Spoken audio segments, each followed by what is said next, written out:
Hello, welcome to the video. My name is Chels and I'm in my new kitchen. We finally moved. Super exciting. And I just want to share with you what I would be doing if I had 25 pounds to lose before summer, because it is summer here in New Zealand right now. It's actually autumn, but we are moving to America, which is crazy because we just moved into this new place, but we're moving to America in May, kind of permanently. I just got a green card and I was just thinking about there's 3 months between now and then. And if I wanted to lose weight to be ready for summer, what are the 7 things that I would do? So I'm gonna share them with you today. And these 7 habits are things that I do to this day that have helped me to lose 40 pounds and actually maintain them for the past 6 years. So they are not a quick fix. And the 7th habit that I'm gonna share has allowed me to also grow a YouTube channel, an Instagram account, and build a business and do now 10 pull-ups. So it's not just about weight loss. You can actually apply this to any goal that you have. So stick around. Okay, so before we get into the 7 things, this is what held me back for about 10 years when I was struggling with my diet, even though I was eating super healthy or trying to, and I would consistently lose a bit of weight and then I would always gain it back, always feel like a total failure. And that is that I didn't understand the difference between fast dieting versus doing something on a longer timeline. So this is all about how to lose weight in the quickest way that you can, but I want you to think about quickness in terms of a 5-year, 10-year timeline instead of a 3-week timeline. And most people know the story of the tortoise and the hare, and they think that the reason that the tortoise wins is because slow and steady wins the race. It's not actually the case. The moral of the story is that he won because he didn't stop. He had consistent progress, and so over that longer timeline, it wasn't because he was slow that he won, it just was because he didn't stop. So if you think about a 3-month timeline between say now or summer or whenever you're watching this video, if you want to lose 25 pounds, it's going to be about 8 pounds a month, about 2 pounds a week, which maybe doesn't sound like a lot. But if you think about the difference between 2 scenarios, Scenario 1 is that you lose weight really quickly. Let's say you lose 10 pounds in 10 days because you do a juice cleanse, okay? And then 2 months from then, you've kind of been off and on dieting and your weight has actually gone up. Then you do another crash diet for a couple of weeks, maybe even a month, and you lose 5 pounds, and then over the course of 5 days, you gain it all back. In 3 months' time, you could be right where you are, and it's irrelevant how fast you lost weight in the juice cleanse. It doesn't matter. At the same time, if you were to only lose 2 pounds a week or only lose 1.5 pounds a week, you would be 20, 25 pounds down at the end of 3 months. Which one is further ahead? The person who is the same amount of weight down or they've gained weight at the end of 3 months, or the person who is 25 pounds down? Really, the only thing that matters about fast fat loss is whether you lose and you consistently continue to lose. So these 7 things are gonna do just that. Habit number 1 to master for now and for all eternity is to have a consistent breakfast that you can cook in about 2 to 5 minutes. So the reason that you need to make it so easy is that it has to stand the test of time if you are in a hurry or you are going out and you are gonna bring that food with you. So for me, I do oats. And the reason for that is that it is low in calories, it is a ton of fiber, and it's very easy. I use quick oats, which means that they're a little bit more processed than something that you would cook on a stove. I don't even cook mine anymore. It's literally some oats, some protein powder. I don't even use soy milk, I just use water. I put some flax on top. I mix that around with some raspberries, and then I let it sit on the counter for about 5 minutes while I'm doing something else. Normally I take my kids to school and then I come back. It's enough kind of defrosted that I just eat it in that way. And I just did a reel where I posted, and it took me under 2 minutes to actually create this breakfast. So decide on one breakfast, make it consistent, and then mix up what you're putting in that in terms of fruit. I always recommend oats. You don't have to get fancy with it. You don't have to have multiple breakfasts like you're gonna see on a meal plan. That's gonna mentally fatigue you. It's gonna create decision fatigue. Choose one consistent breakfast. Put it in the comments right now. What is that gonna look like?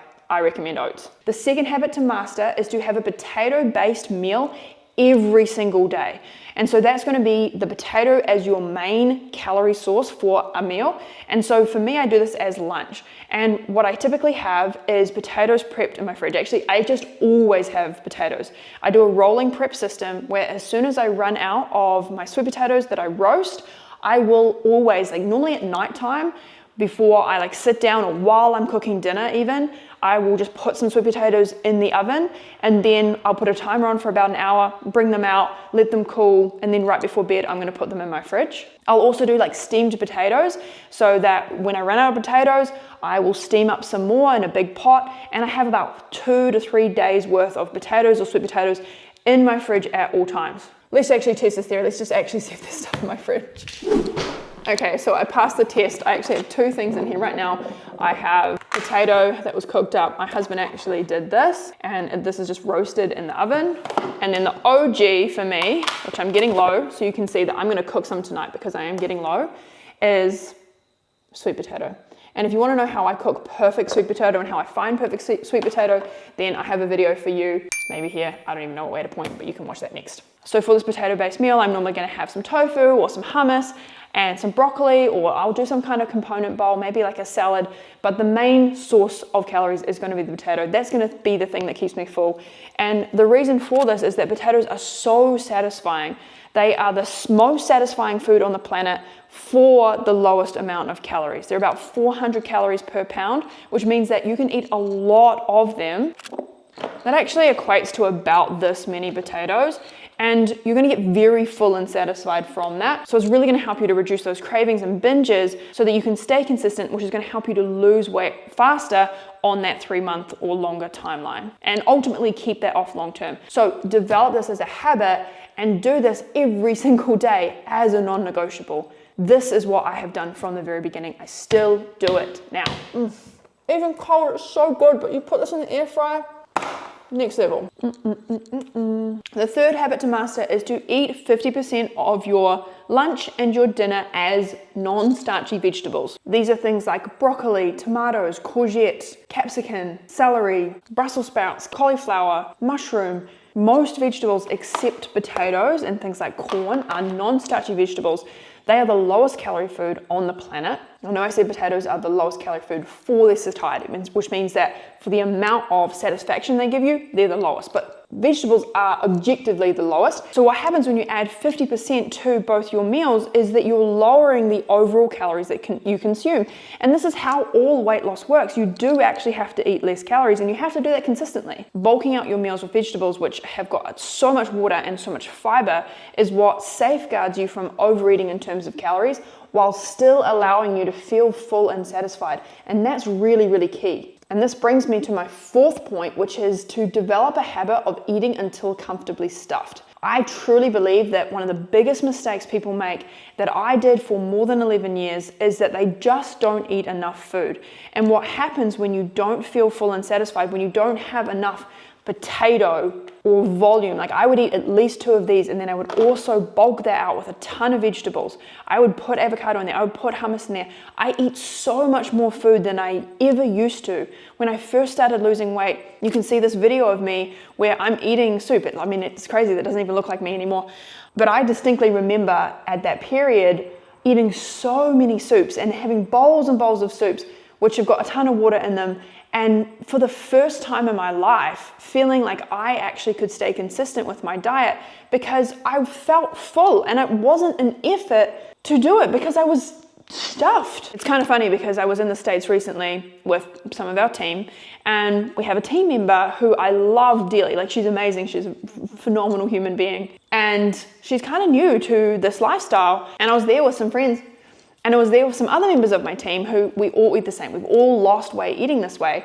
And the thing that was really interesting was how little she ate compared to the rest of us, because she's at the start of her journey. And the consistent thing that we told her while we were there with her in Austin was, you need to eat more food. And this is something we always tell our clients as well inside of my weight loss program. People are so worried to overeat on things like potatoes. I think women in particular are so worried to overeat on things like potatoes. And maybe we've been told so many times that carbs are bad for you. But if I eat an extra sweet potato because I'm hungry and I want to feel full and satisfied and stuffed, yeah, I might add like 200 calories to what that meal could have been. But that extra 200 calories, that extra feeling of being satisfied, for hours longer versus not eating enough is going to be what safeguards me from a 2,000 calorie or a 5,000 calorie binge or a 2,000 calorie takeout meal. Because I don't know if you know this, but the average amount of calories per takeout meal is about 2,000 calories without drinks, without dessert. I would err on the side of, in the beginning, overeat on potatoes and vegetables. Be stuffed. Feel that Thanksgiving stuffed feeling at every meal while you were learning to manage your binging and control your cravings. And then over a longer timeline, you can work on being more in tune with your hunger and fullness. But at the start, you don't need to focus on that. You just need to focus on mitigating your inconsistencies, because it's the inconsistencies on processed food that are going to sabotage your results, not overeating on an extra potato. Okay? Eat the freaking potato.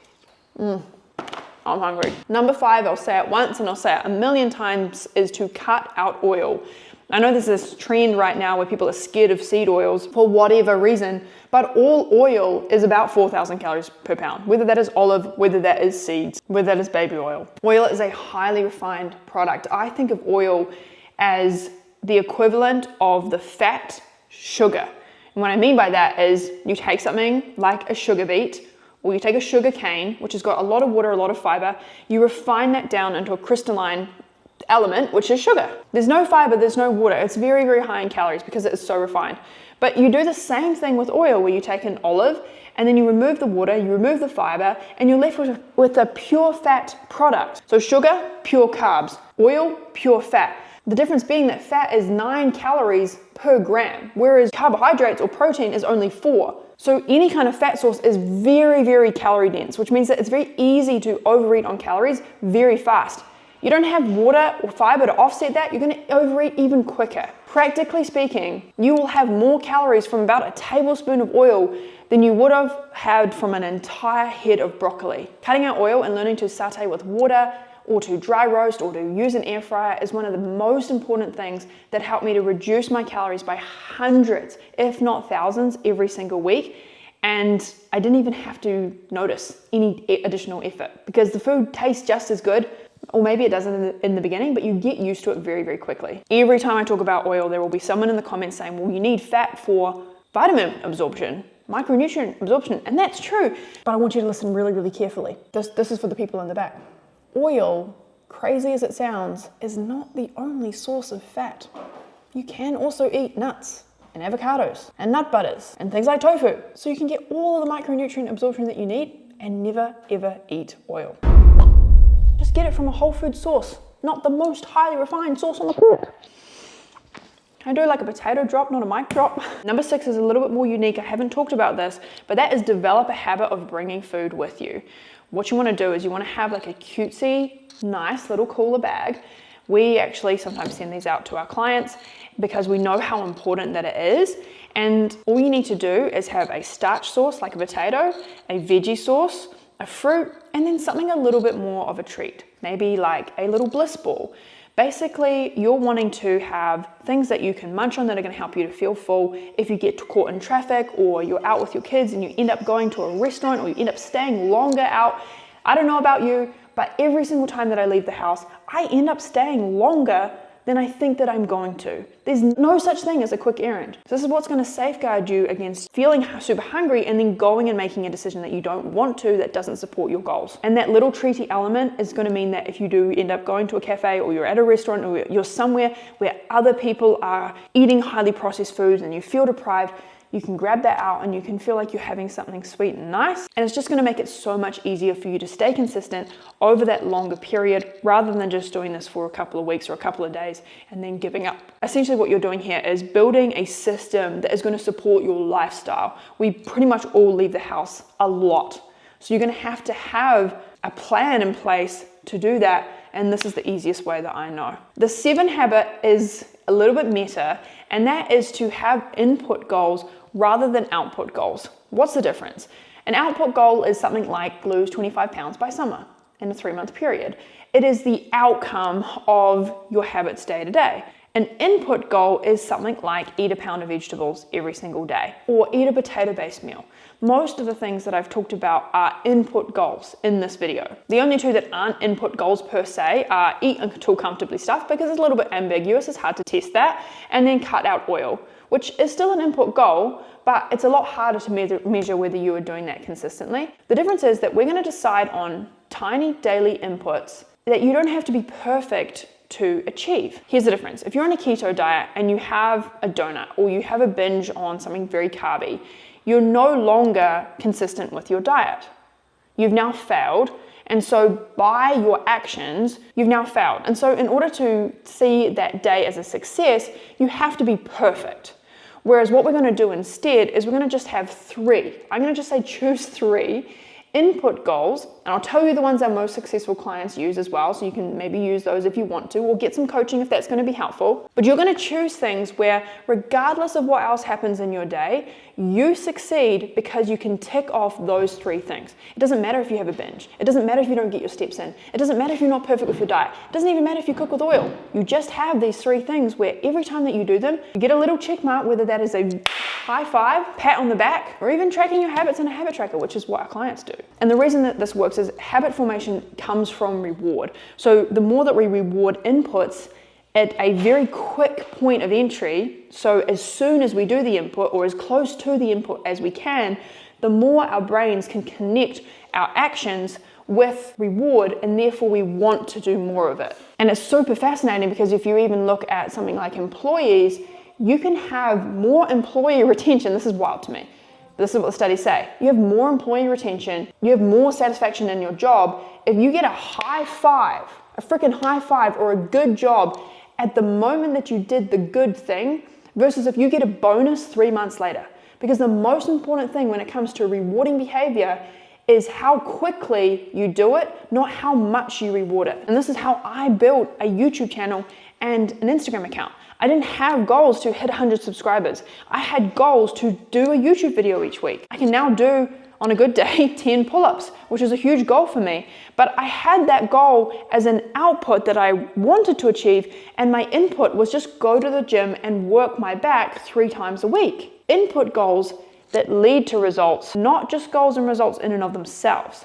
Do you see the difference here? And this is why I geek out over habits so much, because if we do the inputs, if we have the things and we're consistent with them, then it is inevitable that we will achieve those big goals. But if we focus on the goals themselves and we don't have a measure every day of success, we're not going to connect our actions with those things, and we're going to get demotivated along the way, and we're most likely going to give up. Weight loss is simple. It's be in a calorie deficit, and it's do that consistently. How do you get into a calorie deficit consistently? You eat vegetables, you eat potatoes, you reduce your calories by cutting out oil, and then you stay consistent to it.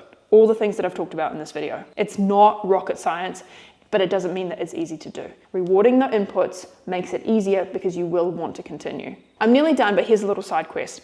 I have a coaching program where we teach women how to do this one-on-one. And I correlated the data. I looked at what were the inputs that our most successful clients did, and I looked at 3 metrics. The first one was eating a pound of vegetables every single day. The second one was tracking their weights every single day.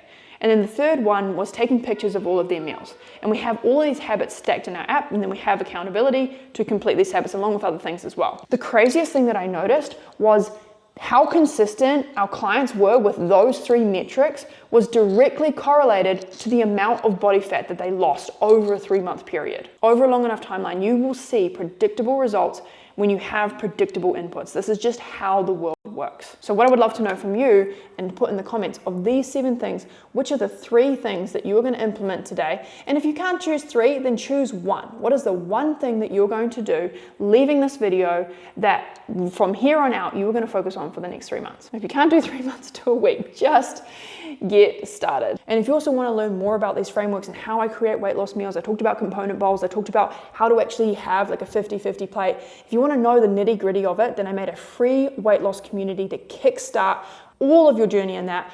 And it has got now over 9,000 people in this community helping each other to kickstart their results so that they can actually see some weight loss. And we have some amazing wins from that. So go check that out in the description. It's completely free. And yeah, like I said, this is it. I just can't end these videos. It's like hanging up on the phone. You hang up. No, you hang up. No, you hang up.